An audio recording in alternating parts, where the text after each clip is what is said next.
फिर दिन हुआ,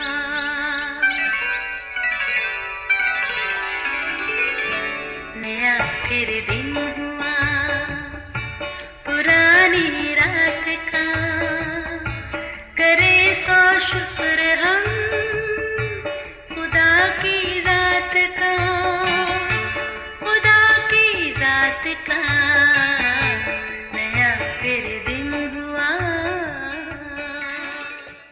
आज की आयत। लोगों ने यशवा से कहा, नहीं बल्कि हम खुदावंद ही की परस्तिश करेंगे। फिर यशवा ने लोगों से कहा, तुम आप ही अपने गवाह हो कि तुमने खुदावंद को चुना है कि उसकी परस्तिश करो। यशवा 24 बाब 21 और 22वीं आयत। अजीज़ों, इसमें शक नहीं कि हर सड़क का इख्तिताम कहीं ना कहीं ज़रूर होता है। जिस रास्ते पर इंसान चल पड़े उसकी कोई ना कोई मंजिल ज़रूर होती है। बनी इसराइल को भी मुल्क मिस्र से निकले कई बरस हो चले थे। अगरचे उनका ये सफ़र 40 दिन का था, मगर उन्होंने अपनी बुड़बड़ाहट की बदौलत इस सफ़र को 40 साल के तवील अरसे तक कर दिया। मूसा अब तक वफ़ात पा चुका था। अब खुदा के हुक्म से उसका जानशीन यशवा कौम की राबरी करते आगे बढ़ रहा था।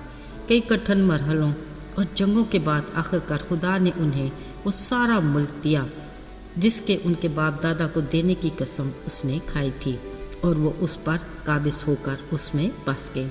अजीज़ों, ये महज लफ्ज़ी बात नहीं थी कि उस मुल्क में दूध और शहद बहता है, बल्कि कलाम मुक़द्दस में लिखा है कि खुदावंद तेरा खुदा तुझको एक अच्छे मुल्क में ले जाता है। वो पानी की नदियों और ऐसे चश्मों और सोतों का मुल्क है जो वादियों और पहाड़ों से फूट कर निकलते हैं। ऐसा मुल्क जहाँ गेहूँ, जौ, अंगूर, अंजीर के दरख्त और अनार होते हैं, जहाँ रोगनदार जैतून और शहद भी है, और यहाँ रोटी बाकसरत है और किसी चीज़ की कमी नहीं।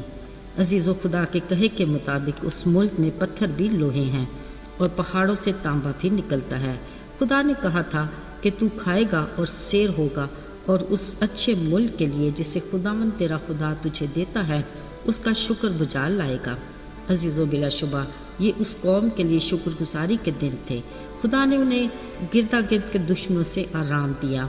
अब यशवा भी उम्र रसीदा हो चुका था, सो उसने लोगों से अपने अलविदाई पैगाम में यूँ कहा कि तुम खूब हिम्मत बांध कर जो मूसा की शरीयत में लिखा है उस पर चलना और अमल भी करना, उससे न दाएं मुड़ना और न बाएं।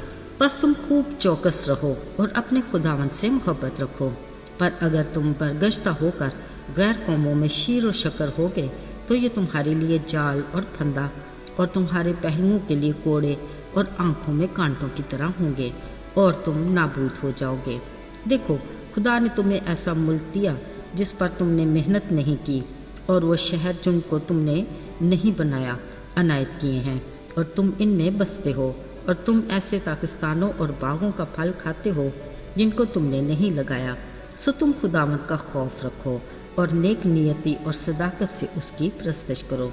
तब लोगों ने भी यशवा से कहा, हम अपने खुदावंद ही की परस्तिश करेंगे। यशवा ने फिर लोगों से कहा, अब तुम आप ही अपने गवाह हो। ये उस रोज़ यशवा का लोगों के साथ अहद था, और यशवा ने उनके लिए आयन और कानून ठहरा कर शरीयत की किताब में लिख दिए। इसके बाद उन्हें अपनी अपनी मीरास में रुखसत कर दिया। अजीज़ों, खुदावंद किस कदर मेहरबान और रहीम है। अपने वादों में सच्चा और बरहक। वो एहसान करता है तो जताता नहीं। वो आज और कल बल्कि अब तक यकसा खुदा है। उसके तमाम वादे आज हमारे लिए भी सरसब्ज पत्तों की मानद सदाबहार हैं। शर्त हमारी वफादारी है। वो तो अपनी कोई नेमत अपने लोगों से बाज नहीं रखता। उसके हुजूर देर तो है पर अंधेर नहीं। शुक्र खुदा का, आज कौम इसराइल के साथ खुदा का वो वादा पूरा हुआ जो उसने उनके बाप दादा इब्राहिम, इसहाक और याकूब के साथ किया था कि वो उनकी औलाद को वादे की सरजमीन में ले जाएगा। अजीज़ों, किस कदर मुबारक हैं वो जिनका तवक्कल खुदावंद पर है और जिनकी उम्मीद का याकूब का खुदा है।